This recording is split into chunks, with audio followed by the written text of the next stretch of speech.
Hello, guys. Welcome back to Approved. Approved or not. We're back. Today, let me see here. I got two of them. Ross has two of them. I think Eve has two of them. We're looking at eyeballs. Done. Now we're looking at feet.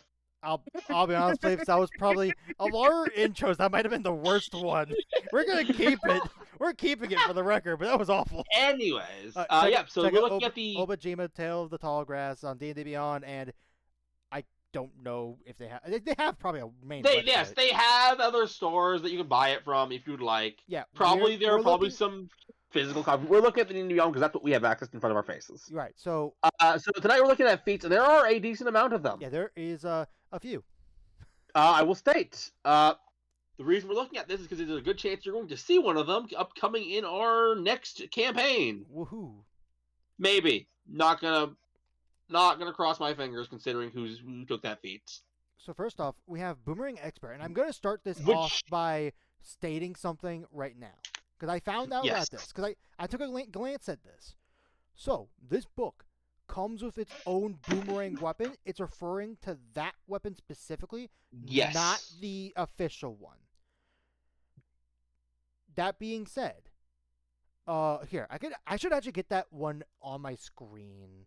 That'd actually be a smart idea, just so it's like open and it's like I could see it. Give me but a moment to tell you what that one does. Oh, let's see. That would be under. Where the fuck would it be under? Not magic items. I'm not looking for magic items. Would it be just under equipment? Are you? Wait, you're looking for the boomerang? Sorry, I was looking for something else. Yeah, I was looking for the boomerang. Here, as I always say, found it. Don't. If you're looking for the vanilla boomerang, don't look on D&D Beyond. Right, and I'm talking about the book. I got the book open. Oh, the books. Okay. Okay, so I got it. It's 1d6 slashing damage. It costs 2 gold. It has a range of 60 to 180. It has the finesse property, the thrown property, and apparently a special. Let's see, what does it do? Range weapon, creatures are proficient with javelins, also have proficiency in this. On a miss, the boomerang returns to the user's hand. This is the right one, right? Yes. Or no, this is... Why is it showing... Okay, that's weird. But anyway, let's see what this first feat does. Yes. So the damage die for it is a D8, which honestly makes the boomerang a pretty good weapon. Yeah. Attacking at long range doesn't impose advantage on range attack rolls made with the boomerang. Cool. And you automatically catch the boomerang after throwing without needing to use your reaction. So that just basically means you have an infinite decent range weapon, which is actually pretty good. What's the range on this again? 180. 180. The short range? 60. That's actually pretty good. Yeah. So if you get this feat, this is a super viable long range weapon. I always forget. Out of curiosity, because again, what stat does this use? Boomerang? It's finesse. This one is finesse, so you have your choice in dex and strength. Yeah, I will say approved. I don't think there's an issue with it. Now, here's my question, because I always forget. Does sharpshooter work with thrown weapons? It does. I might consider stacking them. I know you're doubling down on the not getting disadvantage on long range, but getting a D8 plus an extra 10 potentially if you hit. Oh, I mean, no. That's the build you're going for. Actually, wait. And the boomerang comes back to you? Ooh. Honestly, yeah, I will say approved. And you know what? I am honestly perfectly fine saying that if a boomerang shows up in my... Not that they're very common. But if a boomerang shows up in my settings, we use the Obojima boomerang. Nice. Because the boomerang, I mean, there's worse weapons. I mean, we don't need to talk about the net. Let's just keep going. Anyway, we got more feats to look at. Bumbling Fool. Let me do crap. That's backgrounds. Here you go. Bumbling Fool. What do we have for a Bumbling Fool? You have a peculiar way of fumbling through life that somehow always works out in your favor. Succeeding in situations through what others might view as accidental luck. When you fail an ability check and roll a number on the die equal to half your level rounded up or lower. So that's a very important requirement here, Ross. There's going to be a scenario in a second. Just let's see if you can figure this out. You can choose to replace the dice roll with 15 instead. Oh. You can use this ability 3 times and regain all expended uses when you finish a long rest. Okay. So, scenario time. All right, Okay. Ross. I am going to need an intimidation check from you. Here is my question, please. In this scenario, what class am I? What class and what level? Uh, I am going to say barbarian and Okay. level 3. Okay. All right. Let me get my dice out. Intimidation check. Bippity boppity. Where the fuck's my d20? Why is it not part of the set? Oh god. Uh, I don't know where a d20 is legitimately. There's a d20. I'll use this one. I'm going to find that. Anyway, rolled it. Let's see. That is a 2. Plus my modifier. That would be. That would be 4. Uh, let me double check the wording. Equal to rounded up. Okay. So I would like to use my bubbling fool die. You cannot. Why wouldn't I? Read it again, Ross. You missed the point. Half your level rounded up. Mm-hmm. Or, Or lower. what is 4 versus 3? It's the number on the die, not the modifier. It's the die that matters. Oh, wait, Ross. What did you actually roll then in this situation? I'll be honest, I think I I'd roll misheard a you. 2. I'd roll a 2. All right, that's fair then. My bad. Yep. Yeah, All right, I yes. caught that wording. Yeah, good. All right, then we're good. Which Yeah. this feat awful for rogues, unless you're not going for a level I 11 or mean, above. I am going to stop you right there, Ross. This feat, awful. Approved without thought. And you know what, Ross? We're gonna play our favorite game. You have to guess what I'm thinking. Why is this feat awful? Uh,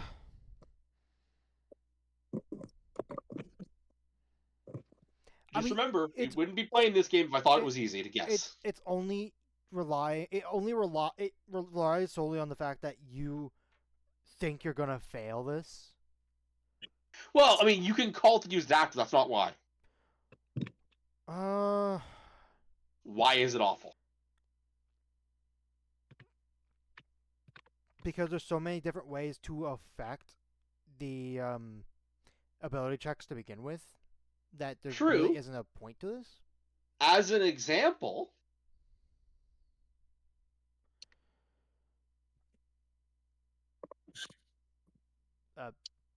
Did he cut out? no, that was a fill in the blank statement. Oh. What am I filling in? As an example, The lucky feat's just better. Oh, there yeah. you go. Eve has got it. Points for Eve. I Lucky outclasses this to such a high degree that unless you are going for a very, very, very, very, very specific build where you want both, which I think honestly, taking another feat just to do the same thing but worse is such a waste of a feat. But unless that's the specific scenario you want, there is no reason to take this. Here's what I will say. This isn't a great feat, Mm-hmm. but this is a reliable feat in the vein of this literally just makes it 15 plus whatever modifier is your thing is versus lucky, which sure it could be higher than a 15. That's a chance, or it could also be a nat 1. Like it's sure it's only for ability checks. What I will point out are the scenarios where you would get use of Bumbling Fool. Right. Especially early game, are bad. Oh, early game, it is awful. Yeah. And as we have said in the past, but not on this particular show, D&D does not go late game nearly enough. Here, let's take Out of the Abyss. Level 15. Level 15 is the highest we go. That means the most this will ever help you is if you roll a 8 or lower. Yeah. Which, sure, that does happen. And I do want to bring up something that is niche about this, but would apply to this. Dispel magic and counterspell checks. Or actually, those 3 and using scrolls of higher level. I'm Those are just valid for going to this. tell you right now, because of how Dispel Magic and Counterspell work. Oh, They're nope, ability checks. that is fair. That is fair. But again, I am still going to argue Lucky is just so superior. Right, no, I agree Lucky superior. I'm just saying there are valid uses of this. I don't think that I would ever put a feat on this. I think I don't think here, Ross, let me put it this way. Let's say any given character. I give you 2 cards. One says Lucky, one says Bumbling Fool. I'm like, these are your feats. You can take one. You can pick one. I mean, I would pick Lucky more often simply because of how more versatile it is. Because again, this is ability Exactly. checks. That's where and practically any D20 check. True. Practically. Yep. Uh, Anyways, this is approved without thought. so now with this next one, I do want to bring up something. Let me read it before you bring it up, please. Well, okay. Because you know, I would like to read it. Well, it wasn't gonna be about the feat in specific. I assume it's about the prerequisites. Yes, for the prerequisites So, in general. Yeah, I am reading it to see how important the prerequisite is. Okay. But...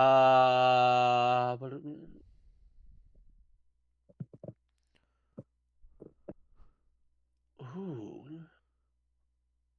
Let's see. So, Caden of the Moon's Master Cut.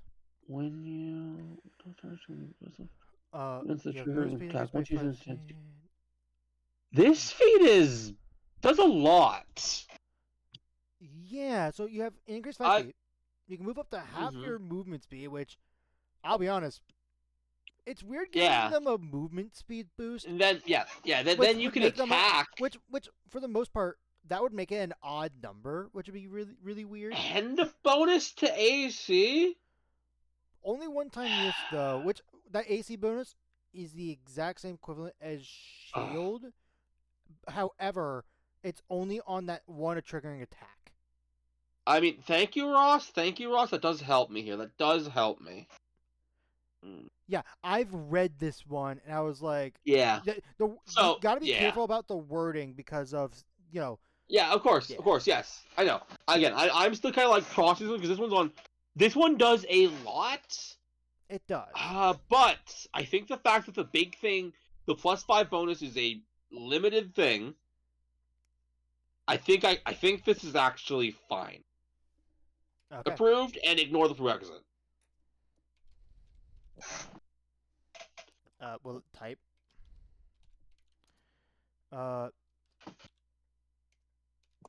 Ooh.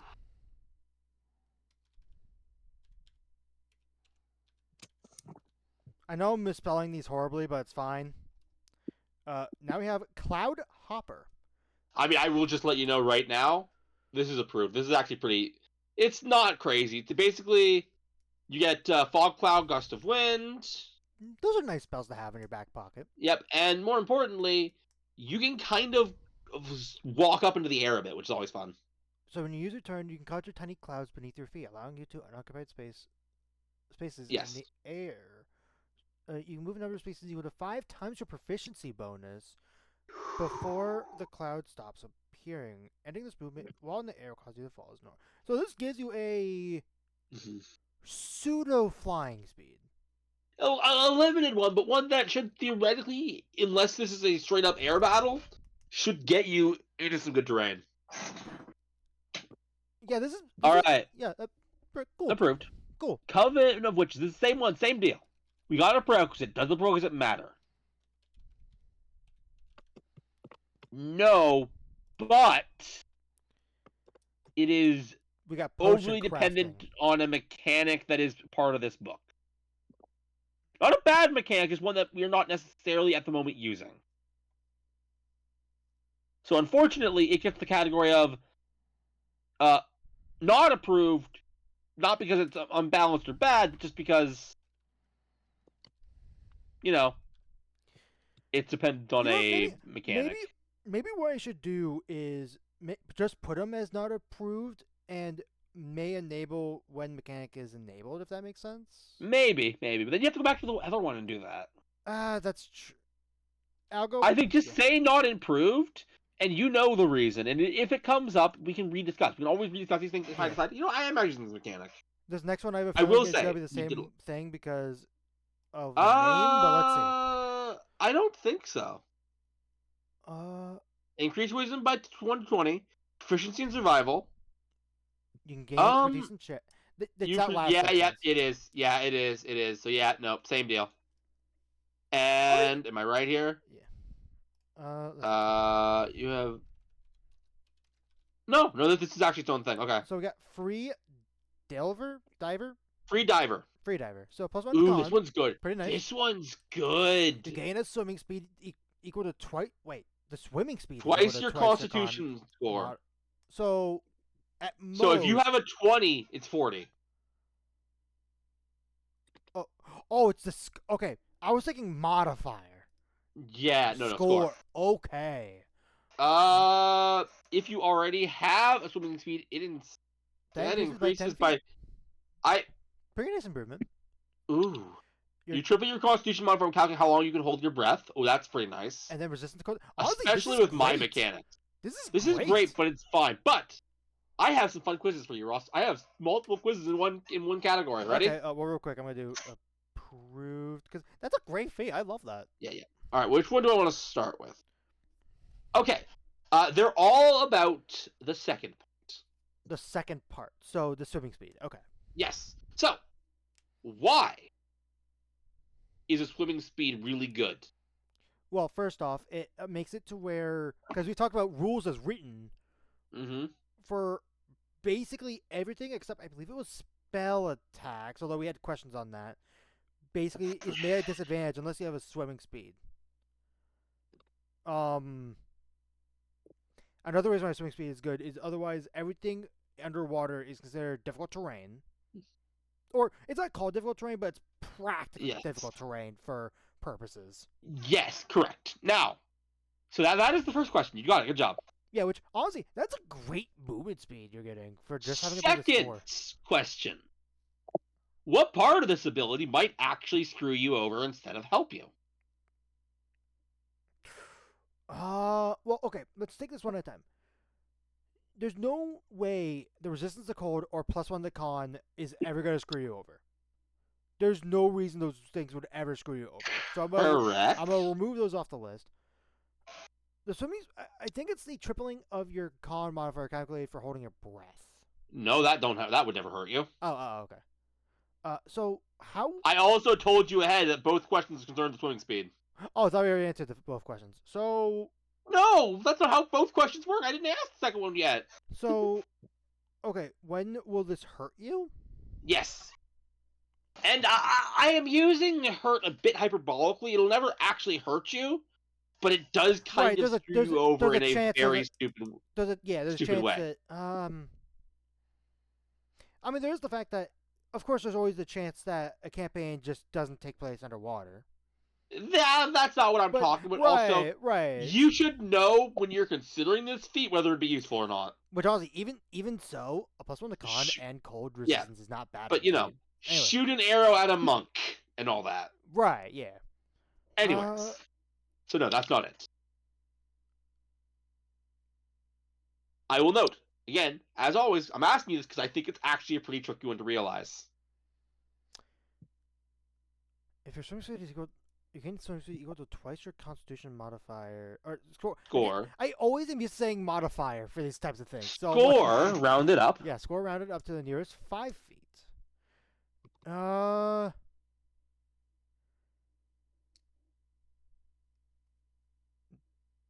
feel like I know the answer. I feel like I'm looking right at another clue, I will tell you this. In most scenarios, even if this condition applied to you, it still wouldn't hurt you. But there are very niche ones where it would.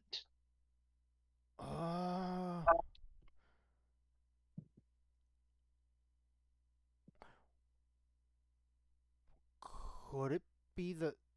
No, they're... I guess... Okay. Here's a... no, that wouldn't be a thing. Say it! Say it! Well, I was going to say, what if you were a dwarf that somehow had a swimming speed due to a magic item?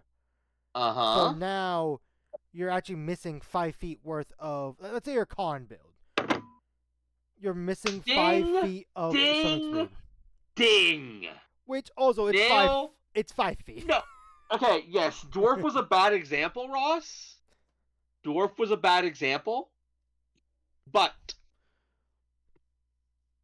here, so yeah, dwarf was a bad example, which I will give you.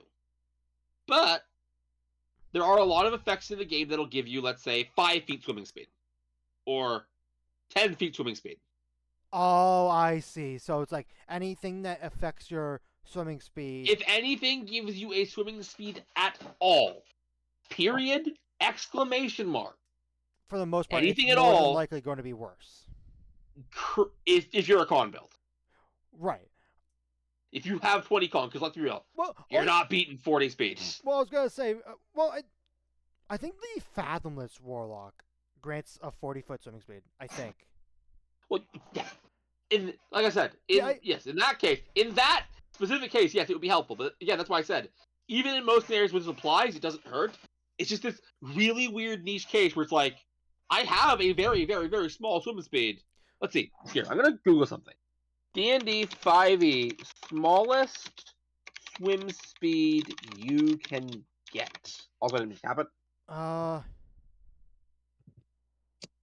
What is the? Oh, I just realized that would be awful for rangers because don't they get in general a I swim don't and know. climbing speed? I don't know, but that's not the point.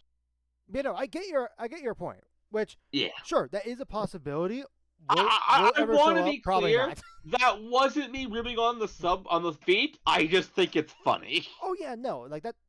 Honestly, I like stuff that we point out. All right, group combatant. This is the one that that Kiri was considering. And I will state I've already approved it. I read it. I already approved it. It's not very strong. It does. I mean, yeah. The fact that it directly. I should note for anyone else, the fact that it directly interacts with flanking rules of any kind means that it does, not for our table, so it's kind of a weird position, but it very easily could fit in your table in the same category as some of the ones we looked at above. Correct. Where if you're not playing with any flanking rules, and we're not using the ones in the DMG, I should point out. Oh yeah, no, we used to use the DMG, and we're using a modified version of that. Correct. Basically. We have our own version, but if you're not playing with any flanking rules at all, then yeah, this is useless to you probably. I was gonna say I would personally, if my table wasn't personally a fan of flanking rules, I would open this up to specifically target pack tactics. I know that isn't a super common feature. But yeah, that becomes super niche, but all the same. Right, it's this basically is the equivalent of flanking. And we got more stuff I want to look at. Yeah, light foot. So while you're not wearing heavy armor, very specific wording. Bonus AC. Cool. Whenever you do an attack. Whenever you take the attack action, you can forgo an attack to move up to half your speed. Okay. Not matters if we're going to cost enough movement, and you can move through a hostile creature's space regardless of its size. You know what? I gotta give credit where credit's due. Credit where credit's due. Hey, this book remembered the size rules. Hey. Was it Helen? No, it was the tower one. Spire Secrets. Spire Secrets, yeah. Spire Secrets Rogue. I'm calling you out Rogue. Anyways, so you know what? Credit where credit's due. Good job on remembering that. I mean, hey, do you know what? Oh, do you know what I would do for this? This is approved, by the way. Yeah. I was actually looking at this one. This one's approved. I was actually looking at this one myself. Magically mischievous. Yes. Try saying that 5 times fast. No. So, Brazilian Sleight of Hand. So, ironically, Ross, this is the ability we gave our rogue. Wait, let's see. So, Brazilian Sleight of Hand. Yeah. Wait. Part of the same action. Wait, literally gave this to. Actually, did you put a restriction on how many times we could use this? I forget. Nope, no, we didn't. Not that one. But no. Credit was given. This is approved. Cool. Thanks, developers. And we get let's see. All right, intelligence score, jolt, which we haven't looked at yet, but I think we were gonna get comprehend choice. We looked at jolt because of the fighter. Yes, you can cast something. You can also cast spells using spells. Oh, yeah. No, So this is just a this very this is just a cantrip approved and without defeats. thought. Approved without thought. Seriously, it's like all the other ones you think interesting. It's like at least thought provoking. Even like that bumbling one was thought provoking, and this one's just I here's mean, the spells. I mean, there's spells you could have and you have in your back pocket always, which is really True, nice. but there are other ways to get them. Right, which I was sort of bring up.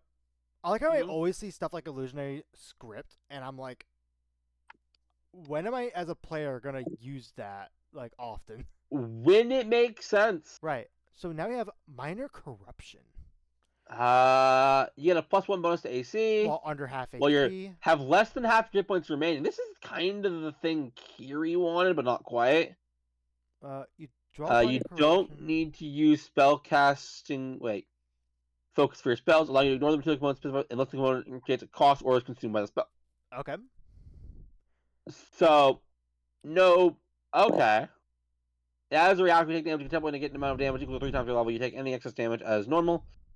End of your next turn, you must make a Constitution 10 DC, which is 1/10 or 1/3 of the damage you take, whichever number is higher. On failure, 10 damage. You must continue to make Constitution saving throw at the end of each of your turns for 1 minute, or no, you just. This is fine. Yeah, this is fine. This is complicated, but fine. So it's literally just saying, hey, it's okay. Play scenario time. HP in this D&D campaign is done through a banking system. All right, so I'm Yeah. gonna give you a loan of HP, but I got to pay that back. Not quite, because you're not necessarily paying it back. Well, you But- sort of are by taking the damage Yeah. later on. Let's carry on, though. We got more stuff I want to look at. Madiba's? Nakodama's Electric Bloodline. So here's the fun thing. Thank you. You're better at reading those than I am. So here's the fun thing. This is tied to a specific species, one that we have approved, I believe. I think all the races we have approved. Let me double Yeah. check. Let's see. What is it? Nakajima? Approved. All right. Let So me resistance to find lightning damage, let me find my electrified tongue that you can use to make an armed strengths, finesse and reach when you hit. 1d6 plus your strength and extreme instead of bludgeoning damage, normal for the damage increase when you reach. So you do lightning damage. So you basically like okay, and when you're grappled, oh, this is fine. this. Wow. Okay. Cool. Another Nakodama feat. There are two. Was Nagadama those spirit ones? That There have, like, the are red and blue one? there are 2 versions, but still, it's not tied to any of these versions. Right. Reason let's point is see. advantage on levels. You can cause your cheeks swell, blah blah blah. Mosey charm. That's still approved. The other one's actually better, but this is approved still. I mean, do you gotta Carrying. bring up the fact that poison damage is a little more common than lightning, but not by Still. much. Then we get Coastal another one with a pre-requirement. That. Whoa! What? Okay. I'm gonna say no. No. I'm genuinely going to say no. What one was it? Postal Knight. Exhaustion doesn't cause you to have an disadvantage on ability checks. Yeah, That just- no. That That is- basically just means ignore a level of exhaustion. And I'm telling you right now, exhaustion is meant to be one of the big things you're going to struggle with in Out of the Abyss. Oh, fun. So yeah, no. Yeah, that one's a hard no. Probably, if I had to guess, probably because it's gonna be hot. If. You're thinking of the Hells. If. We're in the And also, Underdark. you don't even go to the Abyss in Out of the Abyss. Or at least I don't think you do. Yeah, I'm not going to reveal whether you do. As of right now, Pleeps is still reading the thing. Yeah. I don't know But I how far should he stop is. reading so we can get to the last one. Yeah. So no for post. Oh wait, no, we're close. Yeah, no for Poson. Poson's just a hard no. This is like there is no scenario where you can convince me to allow this. Well, yeah. I mean, I was gonna say it's straight out of the box. Personally, I don't think it's as powerful, but I mean there's not really an argument. It's not. Yeah, Yeah. There's no. it's not that it's powerful, Ross. It's that it literally eliminates a mechanic from the game that is essential to how you engage with it. Right. That's fair. It's only. Yeah. I think we're just gonna disagree slightly. I do agree it's on the very edge, but it's like Eh.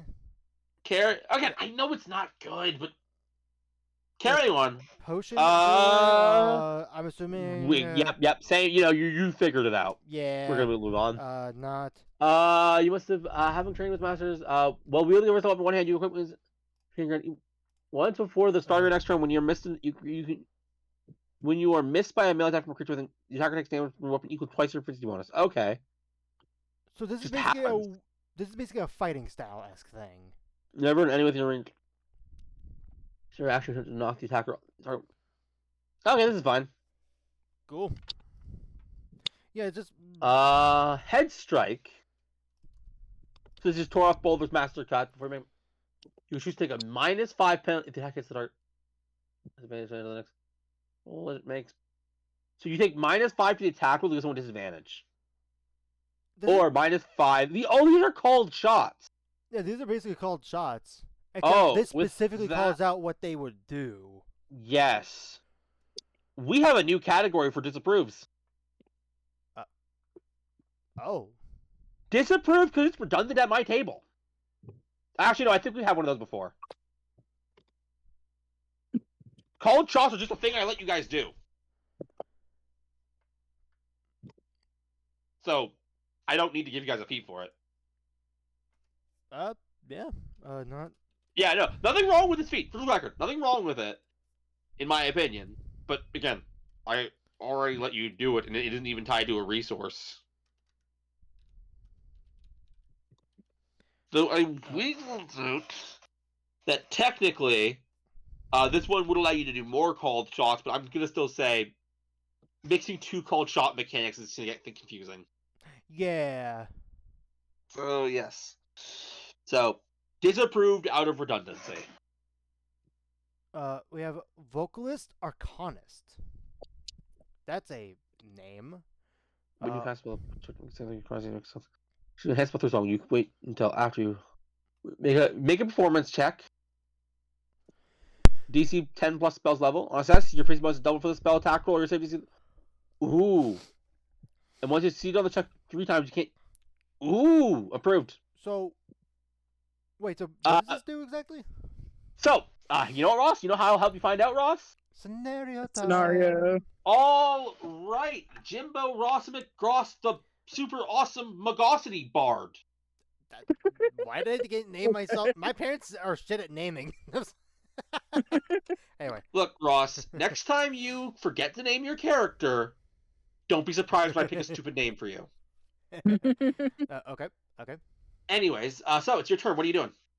I am going to let's see. This requires either a spell, attack roll, or something. Well, okay. You know what? That ogre over there.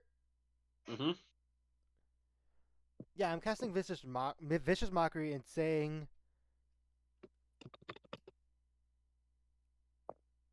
Are you using this one, vicious mockery? Oh, okay. Let's go for charm monster. At least. Charm monster. Okay. There you go. At least pick an actual spell. All right. A spell. I like it. Anyway. So, all right. Let me just roll his save for that.